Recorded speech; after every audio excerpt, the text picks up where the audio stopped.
Anyways, welcome to Earnful of Popcorn. My name is Greg Johnson.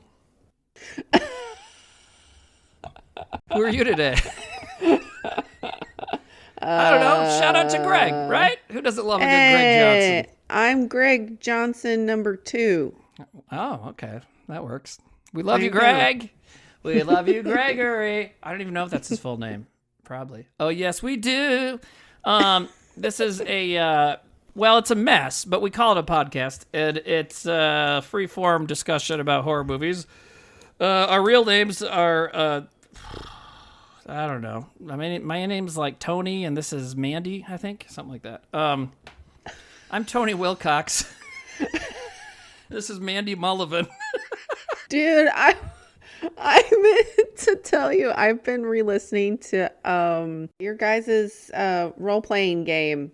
Oh, Buckerson and Myers. Buckerson and Myers. Yeah, that shit's funny as hell. Thank you. It was good. Speaking of Greg Johnson, I believe in the first episode, Trevor, who kind of was trying to do my job at the time, was like, yeah, then I go in here, and there's an orc named, it was something Johnson, because he was basically setting it up like we were just back in the New York comedy days, the mid-2000s, hanging out at a bar with our friends, you know? So, it's a Greg Johnson heavy episode already. Good job. Good job, us. Love him.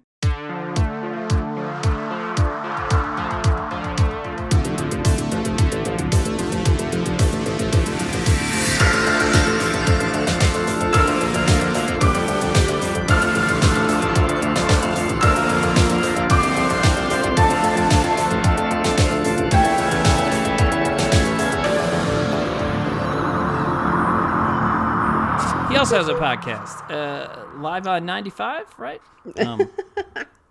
But he records a podcast at the gas station he works at. So. Oh, cool. Hey, your birthday's this week. You'll be 28, right? 43, dude. Oh, you have no shame. All right, cool. Yeah, well, I'll be 44 the week after that. So. Still alive. Still alive. I guess. You know who's not alive? The zombies in the forest in this movie. See, how smooth was that, huh? Dude, before you got on here, I was listening to the soundtrack. Oh my God. Dude, I have it in my cart. Oh my God. Really? Mondo versus Nobuhiko Morino, who did the soundtrack. Battle Blood Swirl Color Vinyl Limited. Oh, Mondo. They put out some cool stuff. Dude, it's only $25, so I'm going to get it because that is one thing that I enjoyed the most was the fucking music in this movie. It is so, yeah. And, you know, I think, here's the thing, is we enjoy things, we express our enjoyment of things in different ways. So I know that you enjoyed this and you said that it's maybe one of your new favorite movies, and that's cool. And so that's why last night I told you, well, I kind of had a problem with this or that thing, because I didn't want you to expect me to come in to this, be like, oh, yeah, it's awesome. And then I'd bum you out when I'm like, well, you know what I mean? So, I wouldn't mind that either. I wouldn't mind that either. I know, but when I say like, because I wrote down several times, just like you said, you wrote the same thing down a few times. I wrote down in my notes several times. This movie is ridiculous, with an underline every time I underlined ridiculous, because it's fucking ridiculous. I'll just say, you know, I guess we're getting into it. I'll just say today. Okay, welcome to Earnful of Popcorn. Welcome. Today, we're talking about a Japanese movie from the year 2000, directed by, I had this ready to go and then I forgot, by a Japanese person. And let me do that. Oh, I have it. You got it? No, I don't. I thought I had it. I'm almost there. What is this? I'm not going to pronounce it right. Yeah, Ryuhei Kitamura. Okay. Kitamura, that's what we'll say. I might be saying it wrong too. Anyway, so we're watching Versus, made in the year 2000, released in 2001, directed and I believe written by Ryuhei Kitamura, who went on to do a bunch of American movies. He's kind of become a guy that does like movies that are like fine, you know, like The Midnight Meat Train. And what a cool name. Yeah, well, it's based on a Clive Barker story too, but Godzilla Final Wars, which is a pretty good Godzilla movie, and he's done other stuff too. He's done quite a few movies, but anyways, this is his first big movie, And let me ask you this. Do you think the people that made this movie Versus have seen The Matrix? Because, wow. Dude, at one point, I was like, Matrix was one of them. I was like, if you like the following movies, you will probably like this movie. Blade, Legend, The Crow, Stargate, Fifth Element, and The Matrix. And those all were made before this. Yeah, but you're right about The Crow. That's a big one on this, too. And Blade. Yeah, totally. Because... like early in the movie, the main character, there's two main characters who are prisoners or whatever, and they end up in this forest of zombies. They break out of prison, they end up in this forest of zombies, and they meet a Yakuza gang, and the Yakuza are there causing problems too, and they have a girl with them. That's pretty much the whole plot. You hardly need to say anything else. But early in the movie, the main character prisoner, like, zombies start jumping out. And these zombies still have their clothes, and they have guns. Which is awesome. I texted Shandy early in the movie, all caps, zombies with guns, because who doesn't love that? And they know how to use them. And they know how to use them, and which is clever, because it gives an excuse to have gunfights the whole movie, because then no one's going to be like, well, where are they getting the bullets in the middle of the forest? Like, well, zombies have guns, so they take the zombies' guns. Yeah. Hello. But so, huh? Yeah, hello. Hello. What's funny zombies have guns. Is that you said that, because I did have a moment where I went, how are these guys? Have I seen these guys reload at all? And then I went, oh yeah, all the zombies have guns. That's where they're getting them from. Grab a zombie gun. But so. Oh, can I also mention that Japan even beats us in prison garb? Like, yeah, that says lawbreaker. I know. All the way down the left. I wrote. Writing lawbreaker on what is clearly a prison outfit seems unnecessary. Because, I mean, they got handcuffs on still. But I love that he just had a hand. Yeah. Well, and then you find out there's the guy who he cut the hand off of earlier. Or he shows up just later. Throws it. He's like, ugh. Yeah. That's so silly. I laughed a lot watching this movie. Yeah, me too. And I laughed about as many times as somebody spits up blood in this movie. Did you notice that? There's so much spitting up of blood in this movie. Yeah, and I don't know if they added the word that I kept saying was squelch. Like, yeah, that's a good word for it. Yeah, we're just like, they must have added an extra squish. Yeah, I think so. Sound. You know, there was Whitest Kids sketches. I don't know if it's anything that made it on TV, but there's some of our stuff we made at one point or another with blood sounds. It was just Trevor going like that.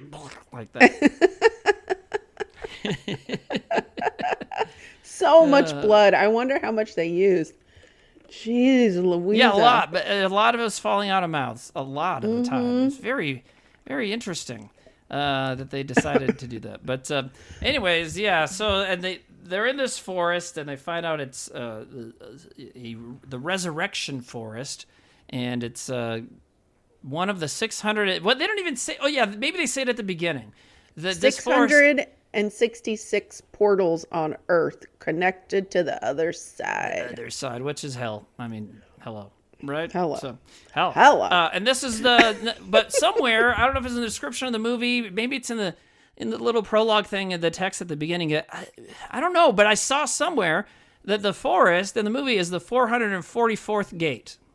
Mm-hmm. And yeah, it is at the very, very, very, very beginning. Okay.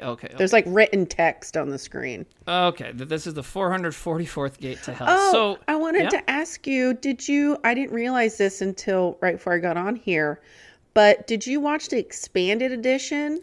I don't know. I just rented off Vudu. Mine was 2 hours long. Mine was too, but because I guess in 2004... Oh. They released, it was called Ultimate Versus, so I guess we didn't watch that one. Yeah, we probably watched the normal one. Okay. 10 minutes of new footage, improved music, effects, titles, and edits. Hold on. How do you improve the music?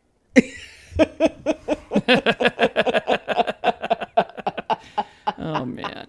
Well, I'm going to have to watch it, and I'll let you know. Oh, wow. Yeah, please do. So the number 666, yeah, obviously the devil. So this one is the number is 444 out of 666. Here's what struck me about that is that in my group of friends back here in South Dakota, when I was like, high school and in my early 20s, the number 444 was something we would say all the time, just because it was silly. And my friend Joey came up with it, and Joey listens to the podcast, so I just texted him, and he's like, it has dual meaning. One of it is we smoked a lot of Redacted in Redacted's car, and just me and him and Redacted. So on a digital clock, the 444 looks like 3 chairs, and there are 3 of us. That's one of his reasons. And also it's like numerology or something, like angel numbers. Cool. You heard about that stuff, like repeated numbers? Yeah. So yeah. Yeah, so like that. But I also thought it was supposed to mean like, well, we're not that evil. Just a little bit evil. 444. Another friend of mine used to say 668, the neighbor of the beast. The neighbor. Because that's how they do house numbers. Anyways. That's so fucking funny, though. Yeah. The neighbor of the beast. Yeah, but it's so that's what it is. It's a portal to hell's in this forest somewhere, and that's making zombies happen. And apparently the Yakuza have been burying their people out here. I suppose what it is about halfway through the movie, you meet the leader, who's actually this evil wizard from 1,000 years ago or something. And he's probably been killing guys and putting them out there, right? That's kind of what it seems like, because he's been doing all these resurrections, right? Yeah, I mean, you find out that, like, it's all about destiny, and he's been waiting for certain people to be resurrected. Mm-hmm. Like, there's just so much going on. Yeah, there is, and it's not like, with other movies where we're like, well, if this happens in this guy, then this guy, and this movie does cut back and forth to people, but everything's kind of like the same thing. It's like basically what happens is they all get attacked by zombies, so they all start running around.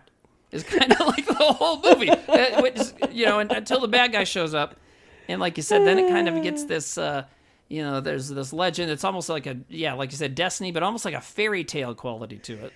Yeah, because every time the girl, and the girl I feel like is in white on purpose, because she's like the white, the brightness, virginal. That and that also just like you have the light and the darkness. Mm-hmm.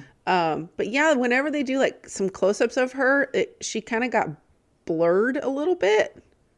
Did you notice that? Do you think it was like in the old movies where they try and show, when they cut to a close-up of an actress, they have like a softer glow on her face? Was it like that? Yeah, I think so. Huh. I thought that's what it felt like. Well, it makes sense, It also would go into kind of what the filmmakers seem to think about her character.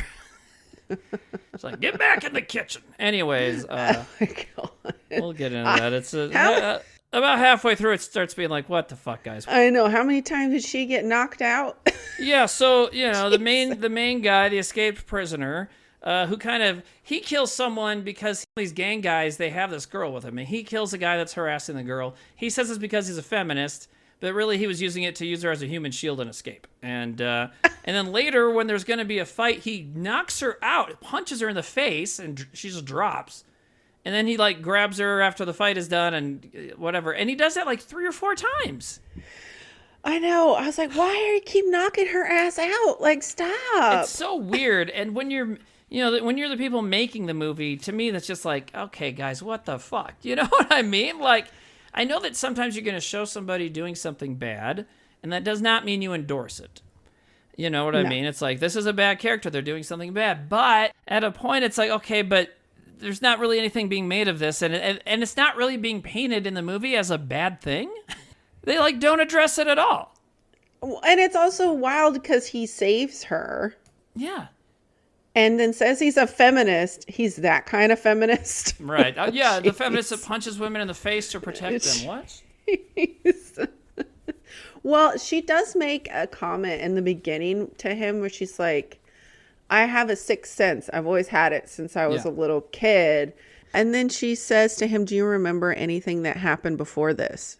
Because she doesn't remember anything either. Right. And I was like, wait a second. So does anybody remember how they got here? That's kind of cool. Yeah, and it's funny because they're the only 2 characters you really see having a conversation at all for the first half of the movie. Everybody else is just kind of crazy and running around, fighting zombies, fighting each other. there's one of the Yakuza guys who like gets real crazy and like freaks out, and he's trying to tell everybody else that it's a bad place, and he freaks out, and he's got blood all over his face for most of the movie. There's always usually a character in horror movies that is like, he's not like the leader, he's not the meanest dude, he's kind of the little like scruffy one that is always like freaks out and gets scared, but somehow still manages to survive. Yeah. He was really funny. He's freaking out the whole time. Yeah, the whole time. And he's got this big handgun. He's like, ah! And like he barely knows how to use it. And when he finally does use it, it does not go well. And towards the end of the movie, he kills another woman. Yeah. Dude, the guns in this movie. Yeah, they got some ridiculous guns. They have like artillery. Yeah. Guns. At one point, they introduced an FBI guy and his partner who have... The FBI guy's like Japanese Dale Cooper is totally what he's trying to be, I think. And he has a massive elephant gun sniper rifle thing. It's like the guns they get at the end of RoboCop. Is what I thought it was. You know what I mean? I laughed so hard. Yeah. And then I noticed he has the tiniest gun in his other hand. He did? That's funny. He did. So he has this like gun that's bigger than him. And then he has the tiniest gun he could possibly have in the other one. What's he compensating for? But, yeah, but so then he has a partner with him, also a cop or something, and that guy's missing a hand. So you put it together. Oh, that's the hand that was in the handcuff that the prisoners at the beginning. So anyways, they got this giant gun and they're running around. There's some crazy guns in this. And that's why I thought, oh my God, of course they've seen The Matrix. Because there's all these cool guns. And then early in the movie, when the prisoner guy has run off with that girl, then they killed some of the zombies. He takes the zombies' clothes. He starts getting dressed. And they just cut to him. It's like a jump cut. And now he's got this black leather trench coat on. And this music comes in like do-do-do-do-do-do. Yeah. And then he like turns and it like swirls in slow motion. And I just wrote down like, why even wear a trench coat if you're not going to swirl it dramatically whenever you turn around? You know what I mean? And then later he tries to get sunglasses and then they don't fit or something. But yeah. No, he puts them on and there's that dramatic music like he's become cooler. Yeah. And he looks at her and she shakes her head no. Yeah, that's right. And then he goes, oh, and he takes them off. The one sane person in the movie. Because here's the thing, is like, of course, what they're dressed like you said, it was in a lot of movies back then, Blade and Matrix and stuff. I heard about this movie back when it came out, and I wanted to see it, but I never got around to it. And so had I seen this in 2000, 2001, like if you had seen this back then, would you have thought that these guys were cool? Yeah, especially I called them the Red Crew. What's that? Because when the three people show up, the two girls and the guy, and they all have red hair. Yeah. Yeah. So you would have thought they were cool. I would have thought they were cool. I also had a crush on like the main Yakuza guy in the green. In the suit? Yeah, in the suit he had the green shirt and the red tie. I don't know. I'm just obsessed with him throughout the whole movie. Well, then he gets killed eventually, of course, by the main villain who shows up. And so that main Yakuza guy was like, for some reason, he kind of acts like a dog when he becomes a zombie. Yeah, or a weird animal. Fucking weird. Yeah, because nobody else had any issues like that. So everybody else is kind of themselves only dead. Because he was like wacky, kind of before when he was alive. So I guess maybe he is also a wacky dead guy. Hi, everybody. I don't know. Yeah, he was really something. But that's the other thing is when the Yakuza guys show up at the beginning, they get out. I'm like, oh, so it's not like in a normal movie where there's a bunch of normal gangsters and one eccentric one. What they did for this is they went and took the eccentric character from 5 different gangster movies and put them all in this one. Because like every one of the characters has like a thing and they're like crazy, you know. That's why I really like this movie is because everybody had a part to play and was so fucking funny. Yeah, everybody was stylized to the max. Because you had the guy in the suit, you had his friend with the glasses and the ponytail, you had another dude with a cool ponytail and like a mustache, I think, who had a vest on with no shirt underneath, and he had like a cool holster for his gun. Like everybody was stylized to the max, like just crazy. Like, and like you said, then a second car, Yakuza people show up a little later, and they all got cool spiky red hair, and that's another reason why I started feeling weird about like the main girl character doesn't get to do anything, and then when the Destiny thing comes out, they're like, oh yeah, it's her destiny to like be the damsel in distress all the time. And I'm like, well, that's fucked up, especially since here we have two other female characters in the movie who are capable and are kicking ass and doing their own things. And why is it her destiny to be like a fucking stereotype, you know? Yeah, she's like, my blood is powerful. Okay. Powerfully good at getting me into trouble and having me wait to be saved. Yeah. No, she's just running around and getting smacked. Yeah. And this dude, and she doesn't really yell at him for it. I think one of the last times she kind of like gives him a look, but that's about it. But yeah, the style of this movie, it's like over the top stylish the entire time. The shooting, or the cinematography, I mean, and yes, the way everybody shoots, the gunplay, the clothing, the music, it's all just like, it's like it was written and made by like 14-year-olds who just started snorting Ritalin. You know? Yeah, it was just nonstop fucking action from the beginning. Yeah, especially the first hour. It's crazy. Like, there is a bit of a lull here and there once they bring the villain in, but the first hour is just, it's like shooting the entire time. Okay, when I didn't realize this was a 2-hour movie, so I almost texted you like, Timmy, really 2 hours? But it went by so fast. Yeah. I was like kind of upset that when it was over, because I had so much fun watching it. Yeah, it's ridiculous. It's a lot of fun. I do think it slows down once the villain shows up and they bring in this whole storyline about how he's this villain that's been alive forever. And you do see a flashback in the beginning of him like 100 or 500 or 1,000 years ago, whatever, killing some people, and then it turns out these are reincarnated versions of those people, and so he's like, and I don't know, for me, I could have like been like, well, what if that was only the last 20 minutes of the movie, and this movie was 90 minutes long, you know? But yeah, you know, because I could have watched just the shooting zombies, and I could have watched that for another 40 minutes, you know, just craziness, and then at the end, there's just enough people dead that you can say the story's over. You know, that'd be fun. Dude, whoever did the special effects on this film, fucking kudos to you. Yeah, it was low budget too, you know? So. Man, I did read that they were going to shoot for 3 weeks, but then they extended it due to financial issues. Oh, that makes sense. So when you said low budget, I was like, damn, they did all of those effects on low budget, like all the blowing up, all the guns, all the bullets, like all the blanks they would have had to do. All the blood. Yeah.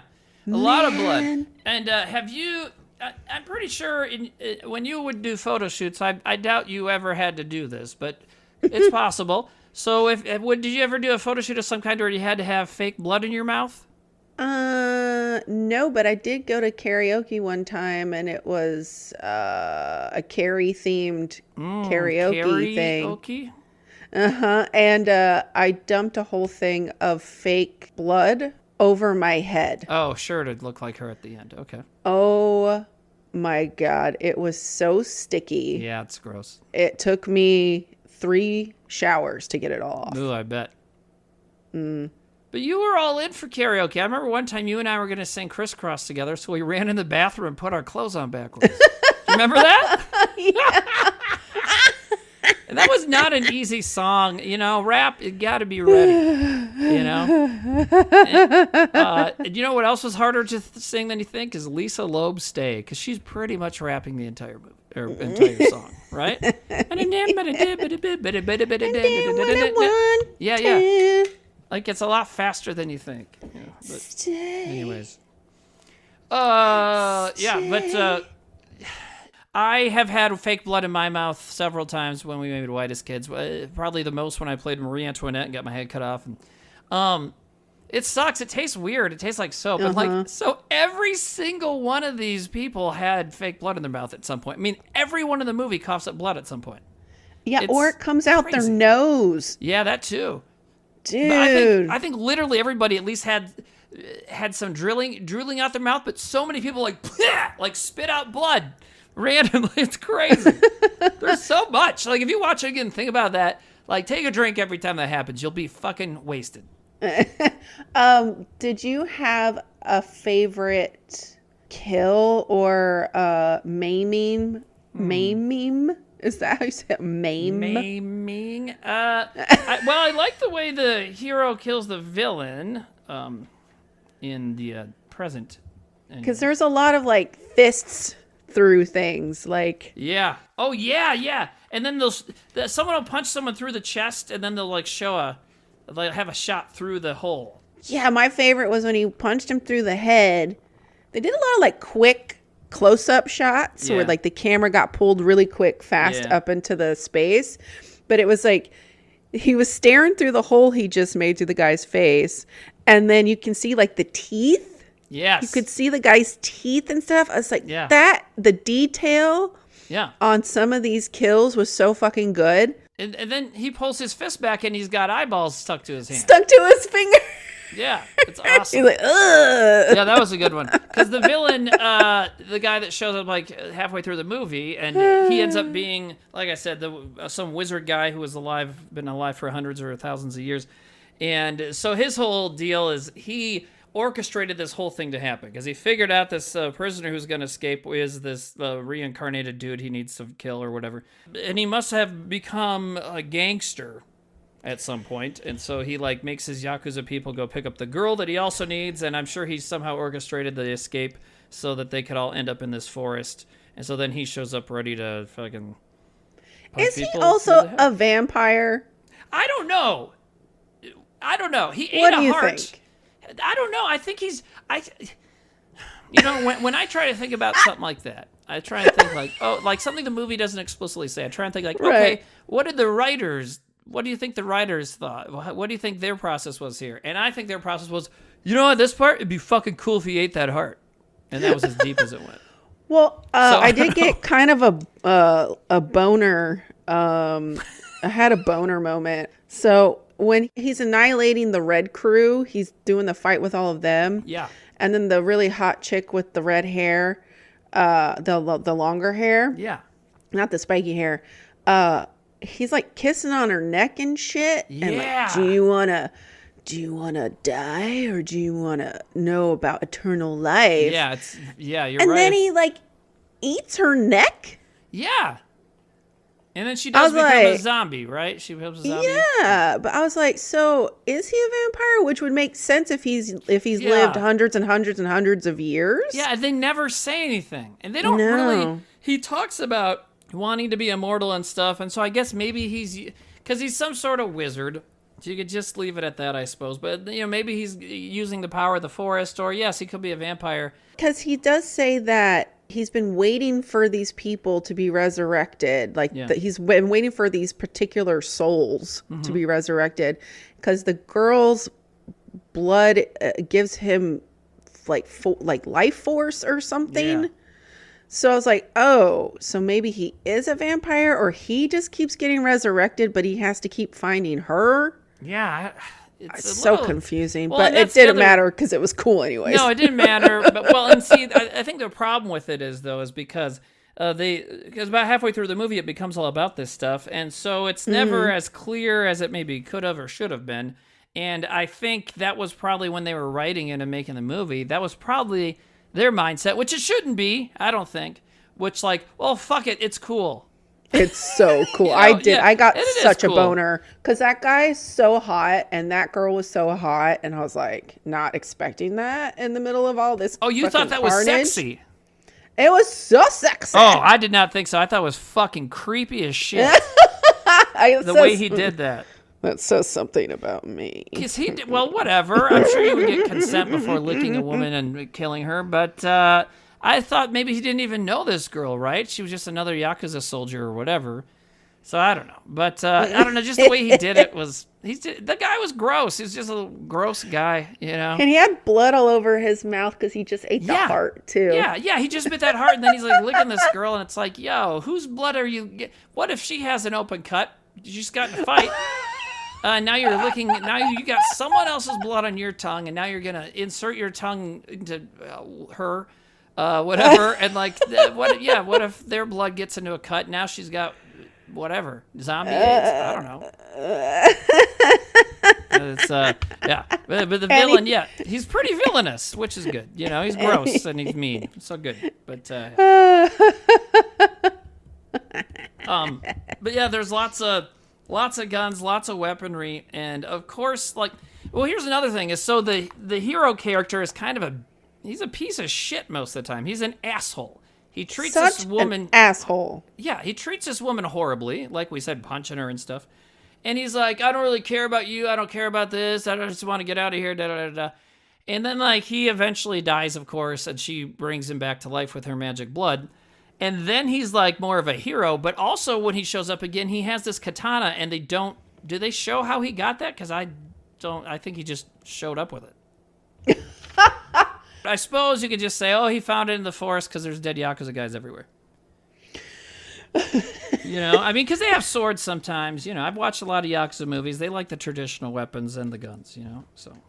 I like the parts when they would just throw their guns and weapons and then have hand-on-hand combat. Yeah.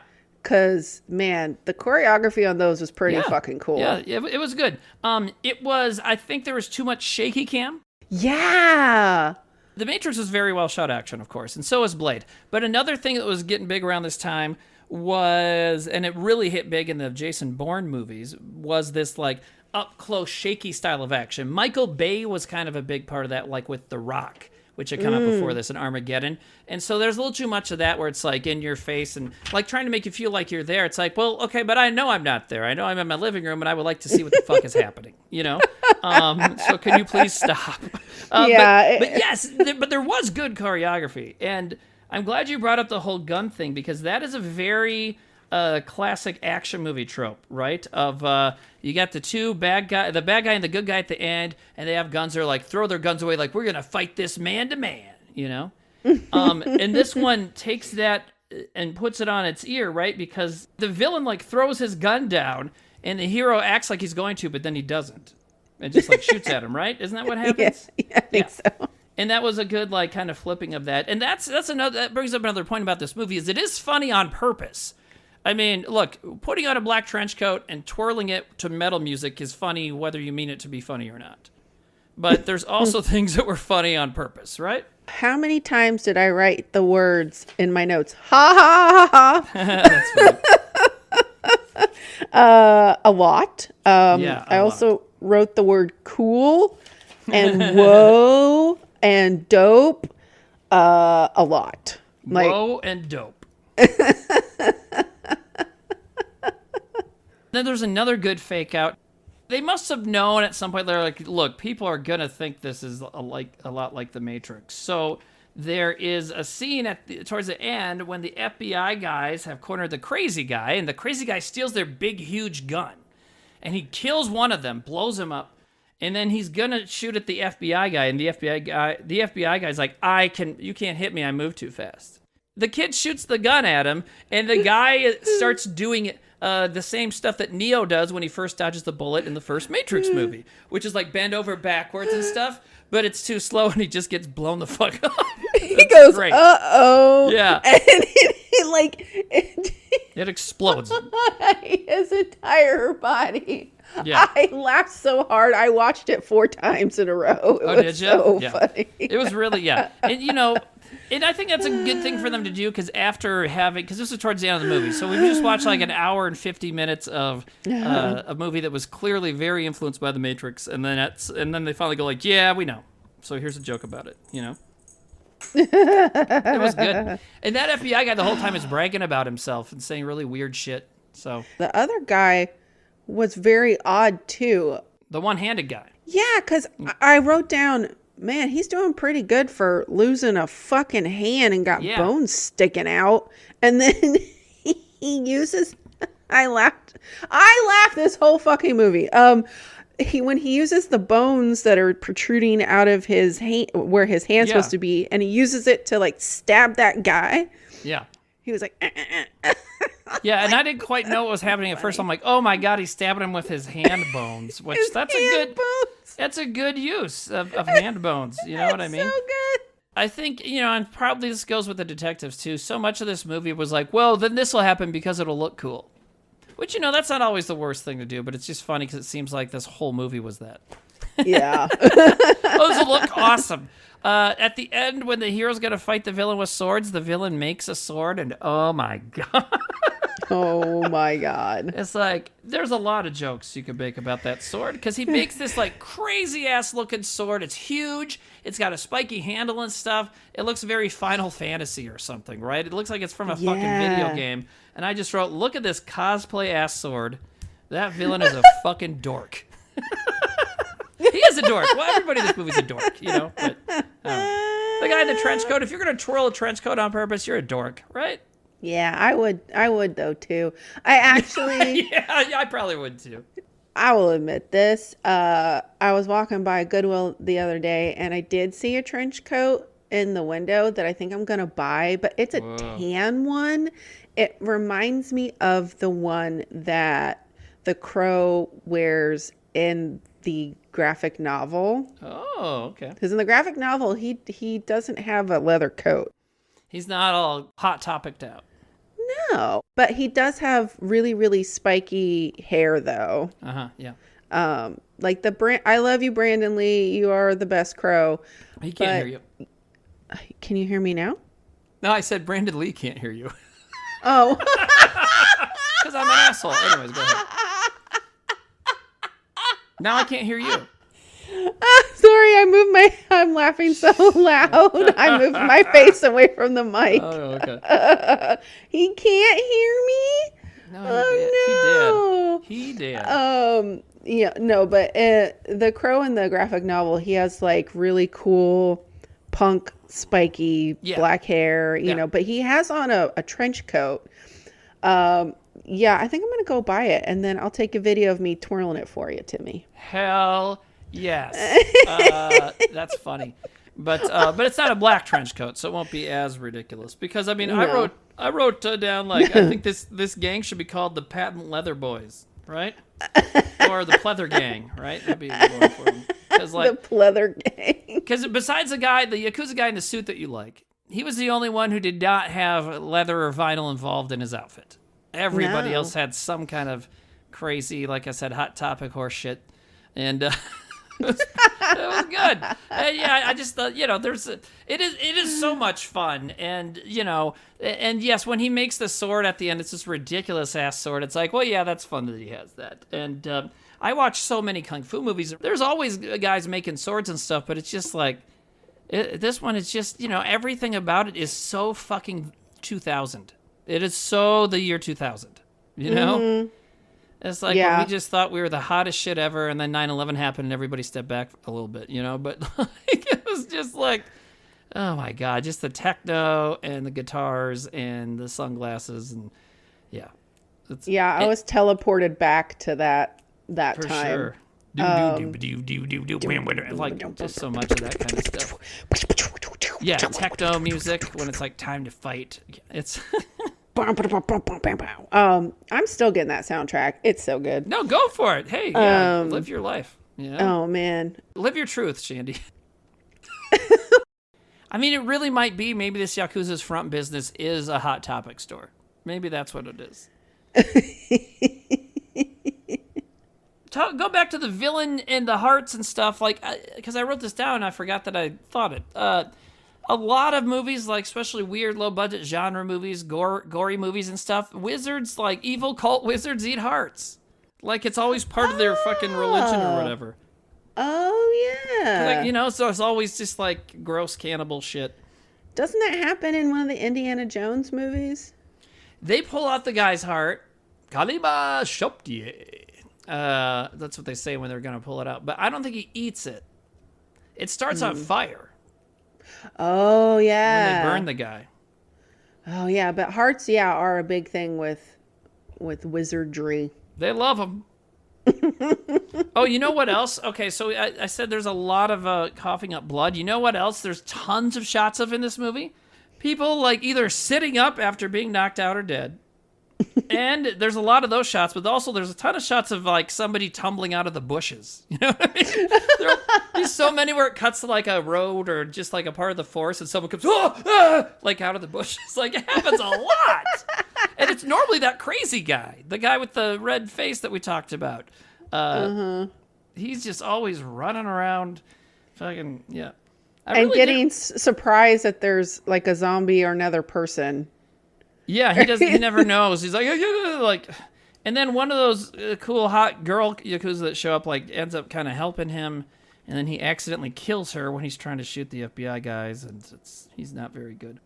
If it sounds like we're talking about this like all in a swirl, well, that's kind of how the movie happens. It's just like everybody gets to the forest, and then everything just fucking goes crazy for a long time. Until we were boiled down to enough characters to be like, okay, here's what they're trying to do. You know, like. I mean, if we talked about this from beginning to end, it would just be like, oh, another zombie. Yeah, it would sound like we were on loop because it does kind of have the same stuff happen, just to different people. Yeah. And that's funny that you actually say a loop. Now, but ding, ding, ding, ding, ding, light bulb flash in my brain.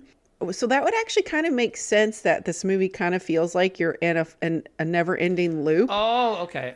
Is because, you know, if your destiny or whatever, it's like no matter what you do, it's always going to be the same outcome. It's like the same thing happening over and over and over again. Like no matter how hard you try to change your fate or your destiny, it doesn't matter. Yeah, and so in the particular destiny in this movie is that the hero guy's going to try and fight the villain, and the hero guy's going to have the girl with him. The girl's going to end up getting sacrificed or captured or whatever. She's going to be like the damsel in distress. The wizard's going to be the bad guy. The hero's going to be the good guy. The girl's going to be the damsel in distress. That's how it's going to go for all history. And then at the end of the movie, then they flash forward 99 years, and now the good guy's the good guy's the bad guy, and the bad guy's the good guy now. You saw that at the end, right? Yeah. Yeah, I actually didn't stop the movie finally. Oh, good. You actually watched the whole film. Good.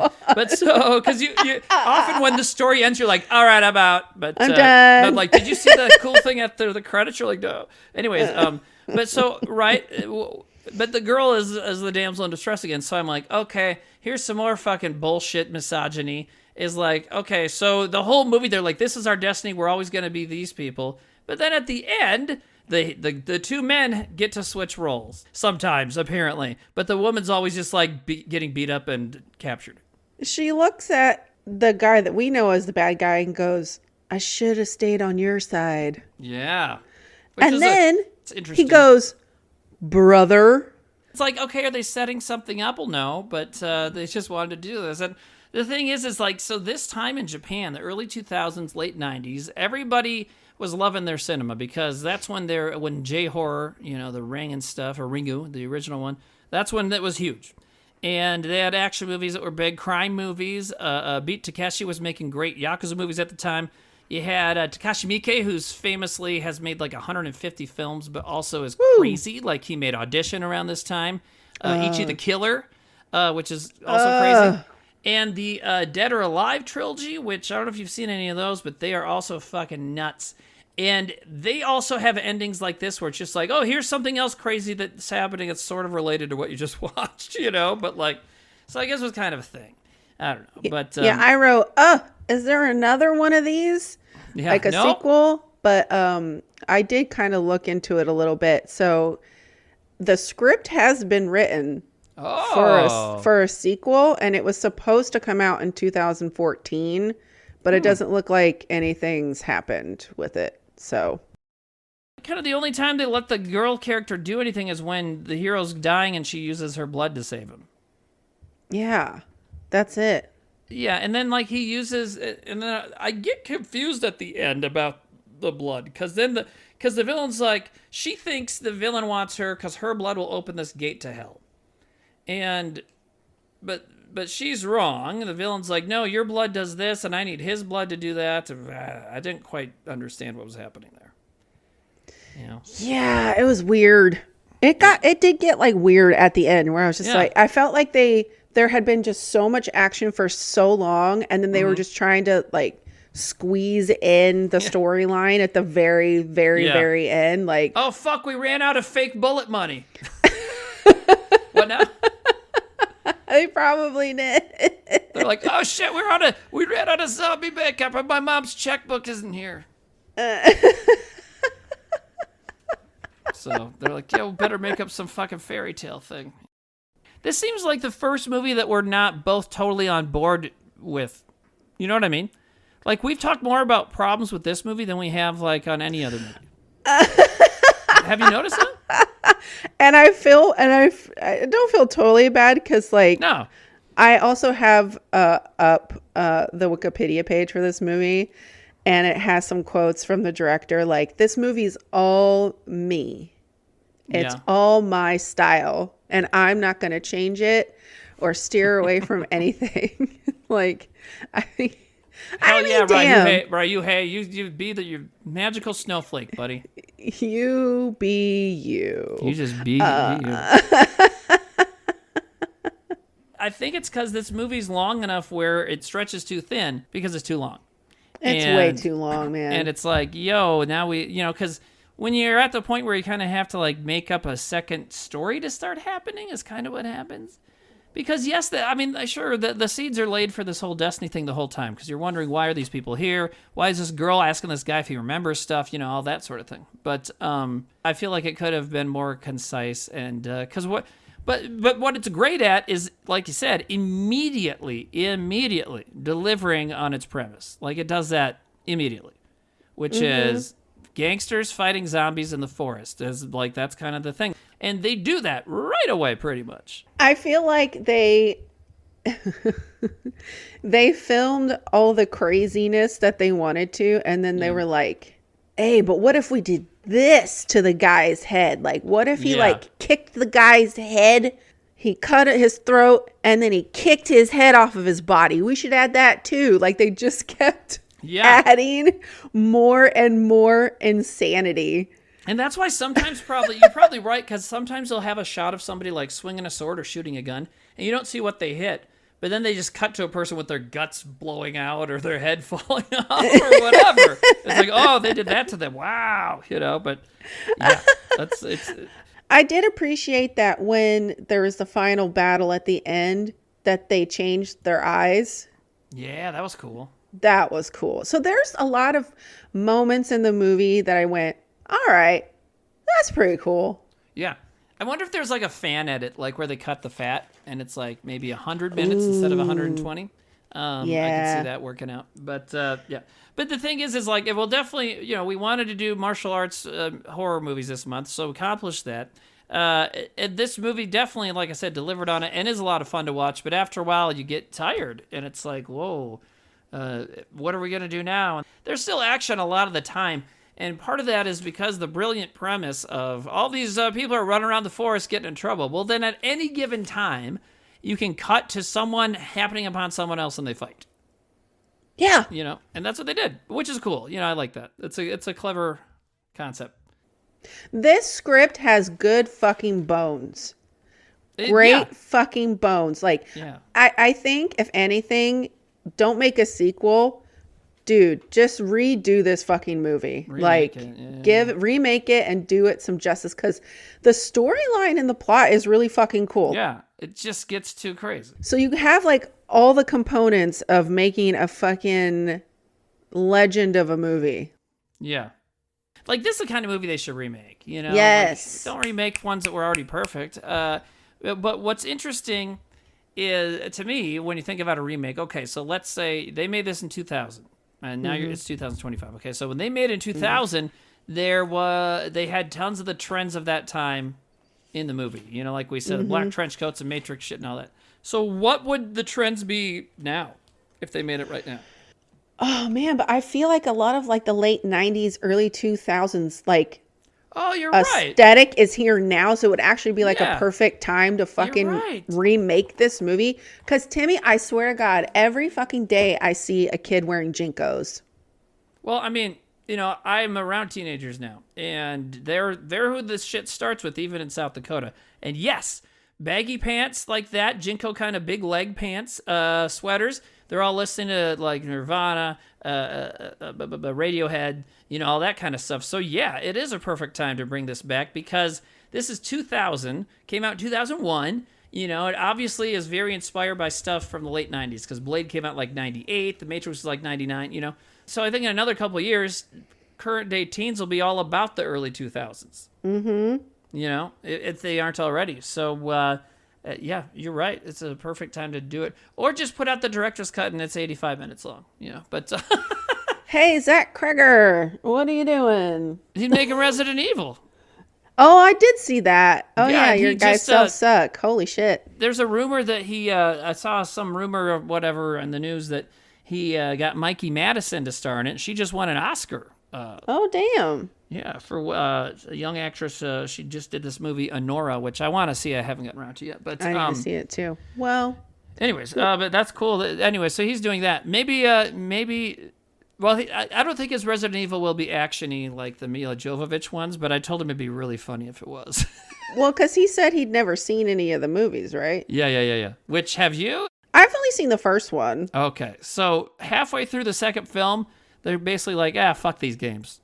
And they just kind of do whatever. And it's awesome, and it's fun. And you want to talk about another movie that has ridiculous, stylish, silly clothing and poses? That's another thing in this movie. There's so many poses. So many. You know, it's like every 5 minutes, it's like they're posing for a video game cover or something. You know what I mean? Like, it's like, hey, I got to make this pose in case they want to make a Magic the Gathering card of me. But, yeah, so much posing. But yeah, that, you know what? This could proudly sit on a shelf next to the Resident Evil, the Mia Jovovich Resident Evil movies. You know what would be a good double feature with this would be Body Melt. Yeah? Body Melt and Versus, because of the music and then like just the stylized, like the way that they shot the film. Yeah. And here's one weird thing about that to me, though, is Body Melt is like early 90s, 93 or 94 or something, right? So in some ways, some of the stuff in that movie, they're kind of almost on top of the trend. Yeah. Or maybe even like it wasn't even a cool thing yet. In this movie, it's kind of like taking stuff that had already been cool for 5 years and mushing it all together.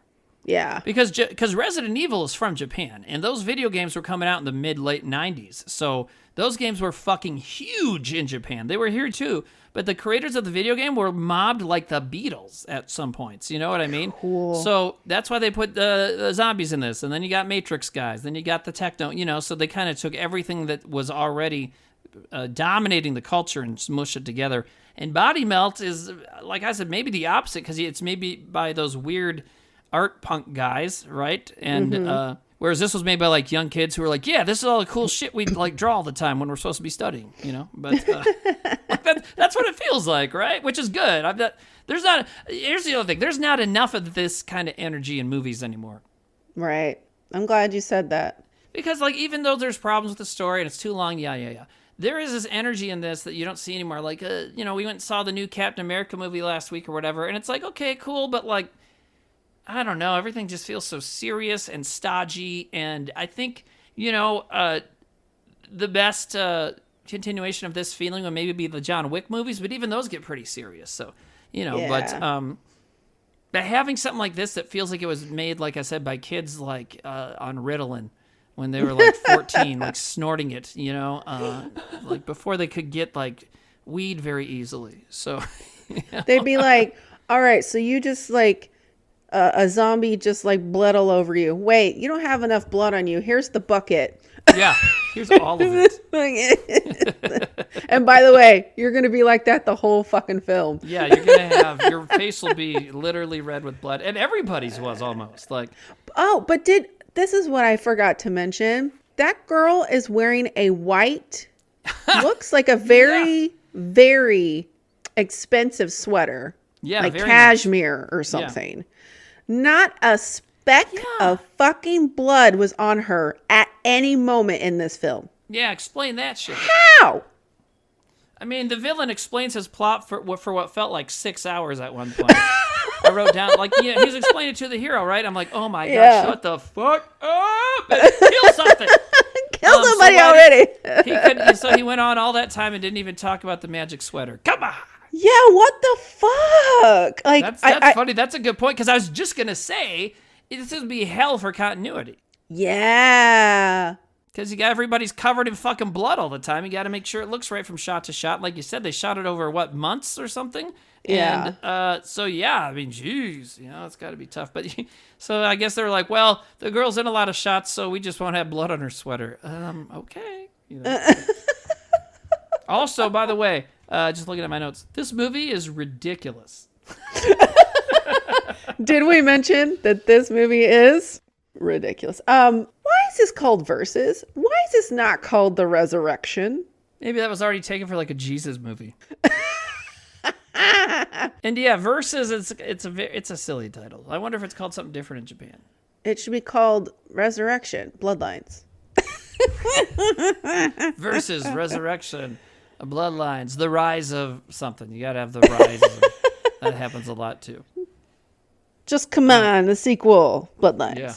Come on, Bloodlines. But yeah, it would be fun to see, like you said, a remake or something with this kind of energy again, because it doesn't really happen anymore. You know what it is? You don't see a lot of films anymore where it feels like giddy to show you this. Like, I can't wait for you to see this shit. It's crazy, Yeah, man. I mean, the reason I said like this might be one of my new favorites is because it made me laugh a lot. And just the kills were so fun. Yeah, it was totally. so fucking fun and ridiculous. Like, heads flying around, body parts flying around. That part where he dices up the guy with glasses, the guy with glasses, he dices him up until, like, it's tiny, tiny pieces. Yeah. That's crazy. Like, everything is so unnecessary. Yeah, that's a great way to say it. But we're not saying that's a bad thing. No, that's a great thing. What did he just do? What? Yeah, you know what it is part of that. It's like, fuck it, just do it to look cool. Because now you got like a Captain America movie, for example, where, well, we're going to set up this fight for an hour and a half. It's like, no, you don't need to do that. Just fucking fight. Just fucking go. No. We're here to see a Hulk. Just show the Hulk. Let's go. Let's go. Because so many movies are too fucking long. And that's why, that's the problem with this one, too, like I said. But, man, you go to the movie theater and, like, it's 2.5 hours. It's like, oh, God. Oh, man. This movie was fun. It was really so fun. Fucking fun. Do you believe in things like destiny? No. Okay, me either. The world is fucking broken. Yep. Everybody's just trying to survive. I just think shit like that is like just a fucking excuse.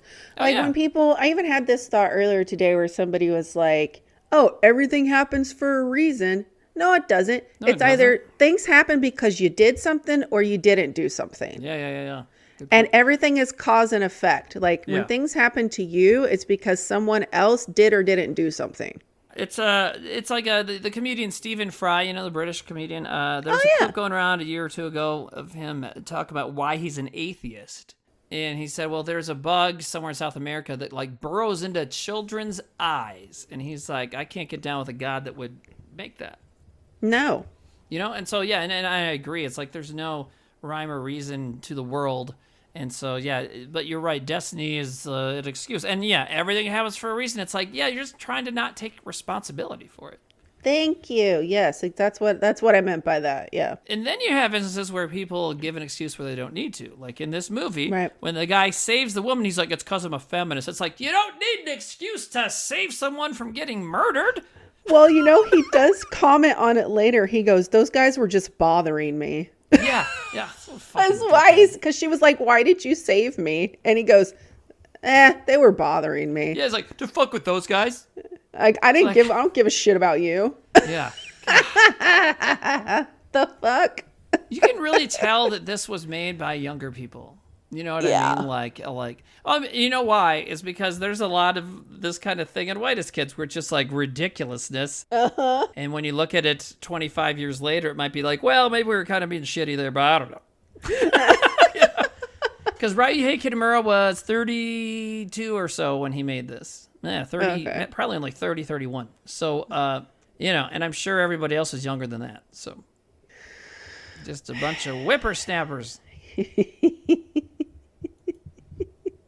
But it was good. And if you haven't seen it, it's definitely worth watching. Just watch the whole 2 hours. You know what I mean? Just watch the movie. You might enjoy it. I don't know. I know there's people out there that'd be like, yeah, just watch the first half, then skip to the ending. Don't fucking do that. If you're gonna watch something, fucking watch it. If we don't love this as much as I think the only movie we've loved less on this podcast was Silent Night, Deadly Night 2, but but nobody likes that. Even a movie that we don't think is perfect. No film's perfect, but even the movie we're not into, let's just say that. A lot of people still put their time and money into it. To me, don't skip over it. Watch it. I feel like you're doing yourself a disservice by these are works of art. Yeah. Not all art is good to you. Right. It's subjective. Like you said, and I love that you always mention this. This started off as an idea that somebody had. And they made it happen. It wasn't his destiny. No, he fucking did it. He said, I have this idea for a script. I'm going to write it. That shit takes time. Yeah. Like, he could have been like, you know what? I'm not feeling it. Never finished a script. And we never would have this hilarious fucking action-packed movie. Yeah. It takes time to do these things. And it takes a lot of people, a lot of people help doing these things. They made it happen. Yeah, you don't have to watch it, but if you're going to watch it, watch it. Watch the whole damn thing. Just watch the damn thing. It's fine. What are you going to do? What do you got more YouTube videos to watch, you fucking kids? Man, so are we already done? I don't know. This feels different, right? Is it just because the movie's crazy or what? I think it's just because you can't talk about this movie from beginning to end. We'd be here for like 8 hours. Yeah, like trying to catalog, like, well, then this guy does this, and then this guy does this. And like we always say, some movies it works that way, some it doesn't. And, behind the scenes, me and Shandy are always going back and forth, like, okay, well, should we talk about plot points or should we do an order or not? And, we always ask each other that. But it's like, what it's all about really is it's kind of movie by movie. And with this, it's like, it's just a swirl of black leather and techno music, so just talk about it the same way. That's why I asked you what your favorite kill was, because we would be here all day talking about every single one. Yeah. And I didn't answer you. But I think the one where he punches through the head is pretty good. Yeah. There's a lot of good kills. Well, it's pretty funny when the crazy guy with the red all over his face, the blood all over his face, the crazy guy and then one of the Yakuza girls are fighting the two FBI dudes. And the crazy guy he's been threatening to shoot people the whole movie and never does. So he finally picks up his gun and shoots at one of the FBI guys. And the FBI guys both hit the ground. You're like, oh, wow. And then the woman coughs up blood, because everybody fucking coughs up blood in this movie.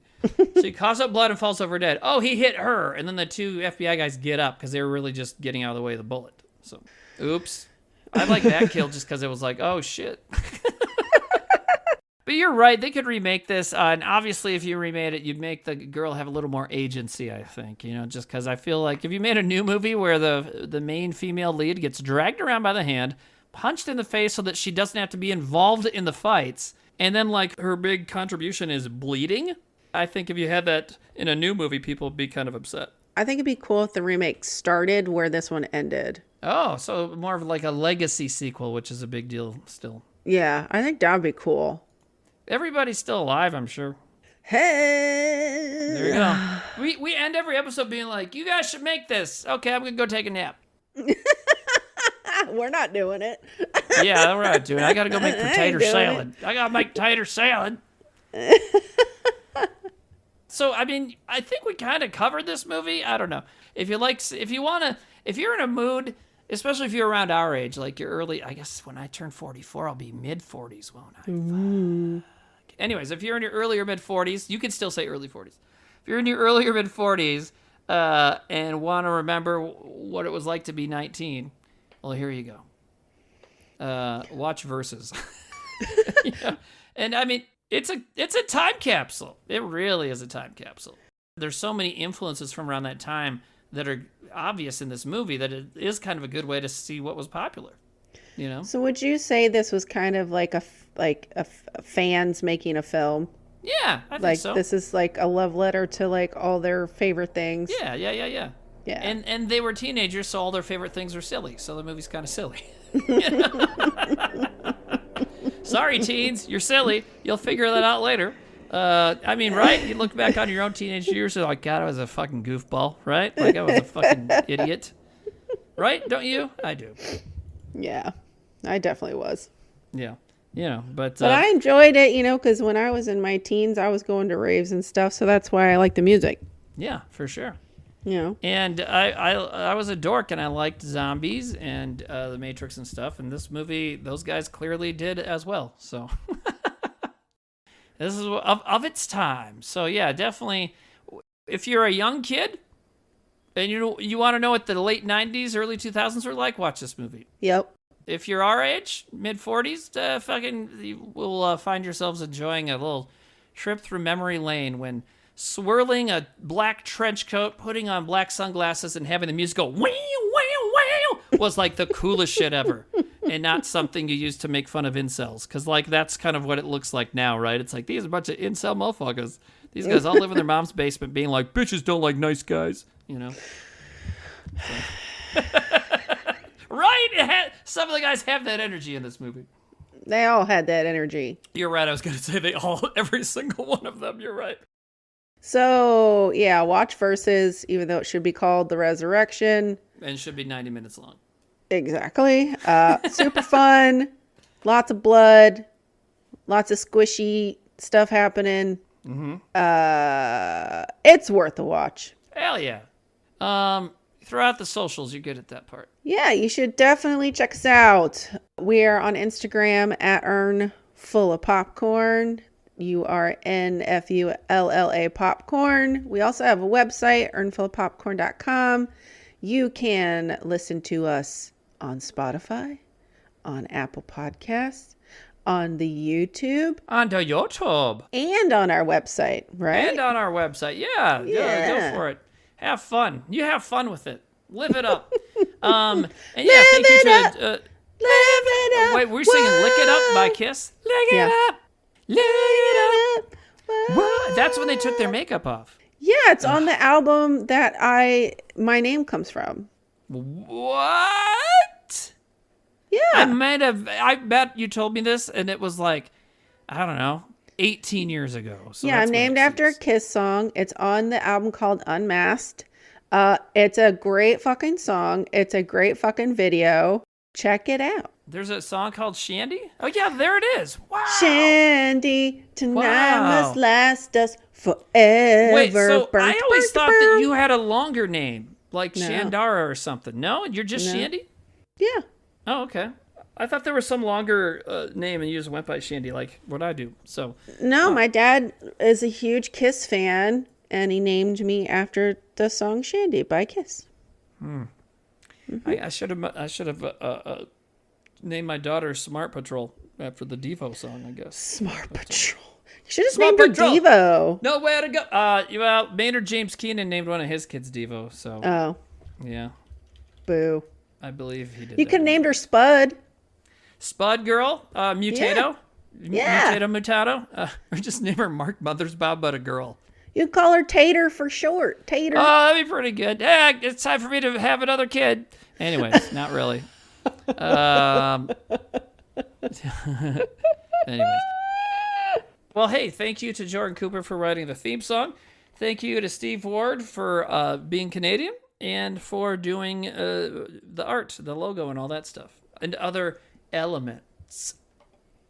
And thank you to Shandy for watching this movie and talking about it with me. Thanks to Timmy Williams. For suggesting this movie because I enjoyed it. Yeah, that's right. I did. Mm-hmm. That's right. Well, fuck it. Okay. Yeah, well, I guess that's it.